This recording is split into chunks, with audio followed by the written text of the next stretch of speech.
اعوذ باللہ من الشیطان الرجیم، بسم اللہ الرحمن الرحیم۔ کیونکہ آج کل مسائل جو ہیں مساجد میں یا امام بارگاہوں میں مجمع کی صورت میں بیان کریں بہت مشکل ہیں، اسی لیے ہم نے یہ ایک چینل بنایا ہے اور اسے آن لائن بھی ہم چلا رہے ہیں تاکہ مسائل لوگوں تک پہنچ سکے۔ آج کل ماہ رمضان ہے، ماہ رمضان کیونکہ روزوں کا مہینہ ہے، 12 مہینے اللہ نے بنائے ہیں اور ان 12 مہینوں میں اللہ نے اپنے لیے جو نام روزہ مہینہ رکھا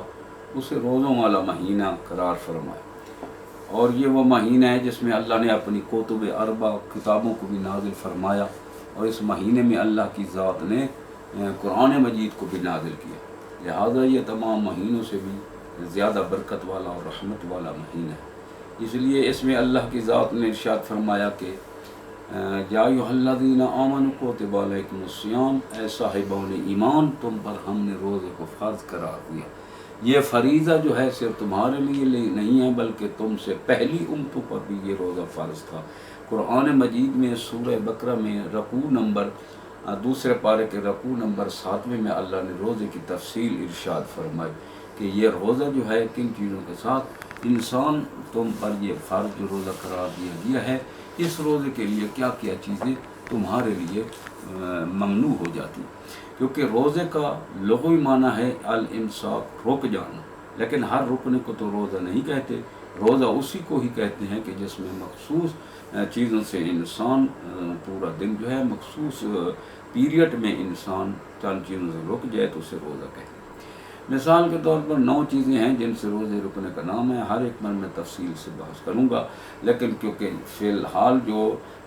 ضرورت کے مطابق مسئلہ چل رہا ہے وہ صرف افطاری کا مسئلہ ہے۔ ہاں، ہم جب روزہ رکھتے ہیں تو ہمارے لیے وہ روزہ رکھنا جو ہے وہ رات کو ہی ہوتا ہے، اور اللہ نے ارشاد فرمایا حتیٰ یتبین الخیط الابیض من الخیط الاسود کہ کلوا واشربوا، ہم آپ کھائیں اور پئیں، لیکن جب سفید اور سیاہ خیط میں فرق نازل آ جائے تو اس وقت تک تم کھا سکتے ہو۔ یہ تمام ہمارے مسلمانوں کا اس پر اتفاق اور ہر ایک کا یہی عقیدہ ہے کہ صبح صادق سے لے کر رات تک ہم نے روزے کو مکمل کرنا ہے، اور جن چیزوں سے رکنا ہے وہ ہر ایک پر تفصیل بحث میں کروں گا، لیکن فی الحال حقیقت یہ ہے کہ کیونکہ روزہ رکھنا جو ہے وہ رات کو رکھا جاتا ہے اور اسے کھولا بھی رات کو جاتا ہے۔ اس لیے قرآن مجید میں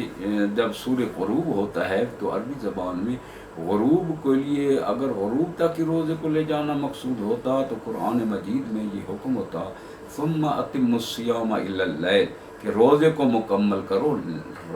لیل تک، لیکن اگر اللہ کی ذات غروب تک رکھتی تو پھر ثم اتموا الصیام الی الغروب یا الی المساء، نہ ہی اللہ نے غروب کہا نہ ہی اللہ نے مساء کہا، لیل کہا، اور لیل کا تعلق یہ ہوتا ہے کہ جب روشنی ختم ہو جائے تو اس وقت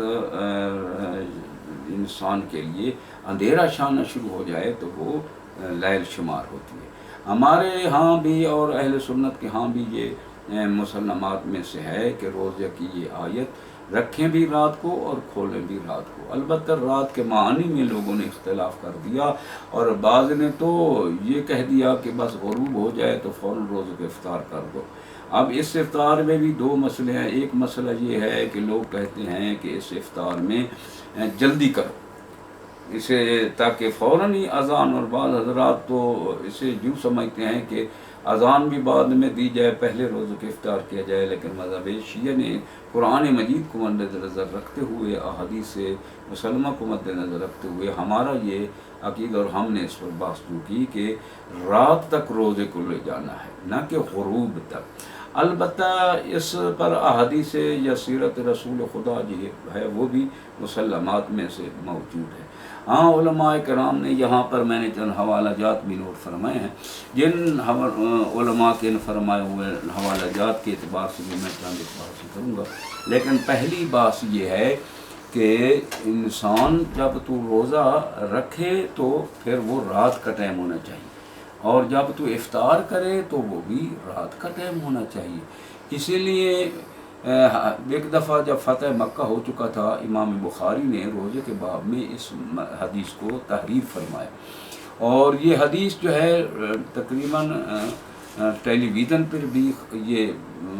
علماء کرام آن لائن علماء کے بارے میں بھی یہ حدیث مسئلے کے طور پر بیان ہوئی، لیکن کسی کے حوالے سے بیان ہوئی، لیکن علماء نے اس حدیث کو رد کر دیا کہ یہ حدیث کہیں نہیں ہے، لیکن یہ بخاری شریف میں بھی موجود ہے، علماء اہل سنت کی سیاہ کتب ستہ میں بھی یہ حدیث موجود ہے۔ اور انہوں نے اس کا ترجمہ یہ کیا کہ حضور جب فتح مکہ پر قافلہ جا رہا تھا تو غروب ہو گیا، کیونکہ ماہ رمضان میں فتح ہوئی، اس لیے یہ فتح مبین پر جو ہے حضور کا قافلہ جا رہا، تو حضور نے ارشاد فرمایا کہ اب سورج غروب ہو گیا ہے اور ان کو روکا جائے، اور روک کر انہیں ستو جو ہے وہ نکالا جائے، انہیں پھر افطار کا اہتمام کیا جائے۔ لوگوں نے کہا یہ ابھی سورج غروب ہوا ہے، پھر تھوڑے سے قافلہ چلتا رہا، اور چلنے کے بعد پھر حضور نے فرمایا کہ اب افطار کا اہتمام کیا جائے۔ البتہ ایک یا دو دفعہ تک جب قافلہ رکا تو آپ اندازہ لگائیں غروب کے بعد کتنی دیر تک یہ قافلہ چلتا رہا، اور پھر جب قافلہ چلتا ہوا پہنچا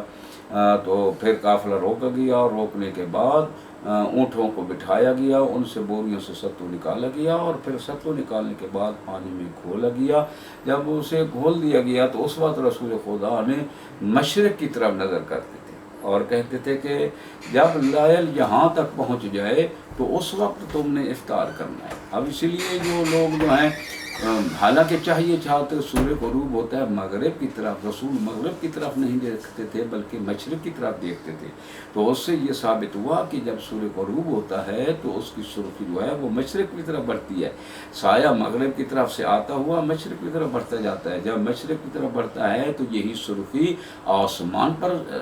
چلی جاتی ہے، جب آسمان پر چلی جائے تو یہ حقیقتاً مشرق کی سرخی ہوتی ہے، وہ سورج کی دھوپ کا لہ جاتی ہے، گویا کہ وہاں پر سورج کی شعاع پڑ رہی ہوتی ہے۔ اس لیے حضور بار بار دیکھتے تھے مشرق کی طرف، اور جب مشرق کی طرف دیکھتے تھے تو یہ فرماتے تھے کہ اذا وصل الہا ہونا فافطروا، کہ جب لیل یہاں تک پہنچ جائے، تو رسول مشرق نے اشارہ کر کے فرما رہے تھے کہ جب یہاں تک لیل پہنچ جائے تو اس وقت تم نے افطار کرنا ہے، یعنی مشرق کی جب سرخی ختم ہو جائے، اندھیرا چھا جائے، تو اس وقت یہ افطار کرنا چاہیے۔ البتہ حضرت علماء اہل سنت نے یہاں تک بھی لکھا ہے کہ حضرت عمر رضی اللہ تعالیٰ عنہ، حضرت عثمان رضی اللہ تعالیٰ عنہ بھی جب افطار کرتے تھے تو وہ مغرب کی نماز پڑھ کر پھر روزہ کے افطار کرتے تھے، تو معلوم ہوا کہ روزے کا افطار جو ہے صحابہ کرام کی سنت میں بھی وہ روزہ افطار کیا جاتا تھا رات کے یا مغرب کی نماز ادا کرنے کے بعد۔ یہ حضرات جو ہے جن کا میں نے اسم گرامی لی ہے یہ افطار کرتے تھے، لیکن ہمارے ائمہ اطہار نے جو ہماری فقہ میں کتب اربعہ میں، کافی میں، فروع کافی میں، یا حمالیہ استفسار میں، یا وسائل الشیعہ میں جو علماء کرام نے لکھا کہ روزے کو جو ہے قرآن مجید میں سورہ بقرہ کے 7ویں رکوع میں، دوسرے پارے کے 7ویں رکوع میں ارشاد فرما دیا کہ روزے کو رات تک ہی لے جانا، لیل تک ہی لے جانا، اور لیل کا تعلق ہوتا ہے کہ جب آسمان پر اندھیرا چھایا ہے تو اسی وقت ہی اس کو افطار کیا جاتا ہے۔ البتہ اہل سنت والجماعت کہ ہاں دیر سے روزے کو افطار کرنے کے لیے وہ یہ ارشاد فرماتے ہیں کہ اگر روزے کو دیر سے افطار کیا جائے تو یہ مکروہ ہو جاتا ہے، لیکن مذہب شیعہ میں یہ ہے کہ اگر روزے کو دیر سے افطار کیا جائے تو اس میں ثواب کا بڑھ جاتا ہے، اس لیے کہ جب آپ نے صبح کی نماز پڑھی تو اس وقت بھی آپ روزے کے ساتھ تھے، اور جب ظہرین پڑھی تو روزے کے ساتھ تھے، اور جب مغرب پڑھ لیں تو پھر بھی روزے کے ساتھ، اور اگر آپ زیادہ برداشت کر سکتے ہیں تو عشاء کی نماز بھی پڑھ کر افطار کریں، تو مذہب شیعہ میں دیر سے افطار کرنے کو جو ہے اسے ثواب شمار کیا جاتا ہے۔ لیکن اگر پہلے اہل سنت کے ہاں دیر سے جو ہے افطار کرنے کو مکروہ قرار دیا جاتا ہے، حالانکہ مکروہ میں جو ہے وہ جائز ہوتا ہے، کل مکروہ جائز، حل مکروہ جائز ہوتا ہے، حل مکروہ حرام نہیں ہوتا۔ جب مکروہ جائز ہے، جیسا کہ آپ کیا نام ہے گردے جانور کے کھا لیتے ہیں، کہ حالانکہ وہ پیشاب کے فلٹر ہیں تو مکروہات میں ہیں، کافی مکروہات جو ہیں انسان اسے اپنے زندگی میں بجا لاتا ہے، تو جو مکروہات جب بجا لائے تو وہ مکروہات انسان کے لیے جائز کا حکم رکھتے ہیں، وہ حرمت کا نہیں رکھتے۔ اور جب امر بین المکروہ والحرام کے درمیان میں پھنس جائے تو انسان کو حرام سے بچنا چاہیے، اگر روزے کو پہلے چھوڑ دیا جائے تو اسے کہتے ہیں کہ وہ روزہ جو ہے وہ اہل سنت کے نزدیک جو ہے وہ وقت سے پہلے چھوڑ دیا جائے یا شیعہ کے نزدیک پہلے چھوڑ دیا جائے تو وہ روزہ باطل قرار دیا جاتا ہے، اور اگر روزے کو بعد میں افطار کیا جائے تو اس میں دو مسئلے ہیں۔ بعض حضرات جو مفتیان اسلام کہتے ہیں کہ مکروہ ہو جائے گا، اور مذہب شیعہ نے کہا کہ اگر آپ برداشت کر سکتے ہیں تو آپ مغرب کی نماز اور عشاء کی نماز پڑھ کر افطار کریں، جو اگر برداشت نہیں کر سکتے تو اسے پہلے افطار کر لیں، اس میں مسئلہ نہیں ہے۔ ہمارے ہاں جو ہے دیر سے افطار کرنے کو جو ہے وہ ثواب میں شمار کیا جائے، ان کے ہاں مکروہ میں۔ تو جب مکروہ اور حرمت کے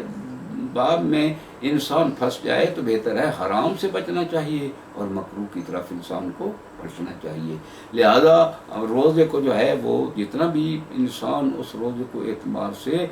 یقین کے اعتبار سے افطار کرے گا تو وہ زیادہ بہتر ہے۔ البتہ اتنا تو ہے، علماء سیاستہ اہل سنت نے بھی لکھا کہ ایک دفعہ بخاری شریف میں بھی ہے کہ ایک دفعہ مدینہ منورہ میں لوگوں نے افطار کیا، انہوں نے سوچا کہ رات چھا گئی ہے، لیکن پھر جو ہے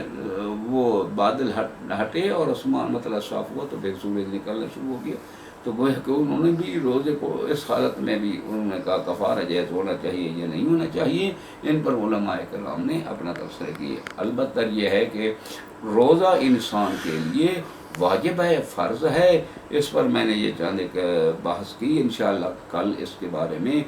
مزید مسائل کو مد نظر رکھتے ہوئے روزے کے مسائل کو جاری کروں گا، اور پھر یہ بھی بتاؤں گا کہ ہمارے ہاں جو ہے ماہ رمضان میں کتنے نوافل پڑھے جاتے ہیں۔ صرف نماز فریضہ کے بعد بھی انسان کو نوافل بھی پڑھنے چاہیے، گرچہ کہ اہل سنت و جماعت اسے تراویح کا نام تعبیر دیتے ہیں، اور ہمارے ہاں نوافل کا ہے، جیسے کہ ہم لیلۃ القدر میں 100 رکعات پڑھتے ہیں۔ اس پر بھی میں تفصیل کروں گا۔ والسلام علیکم ورحمۃ اللہ وبرکاتہ۔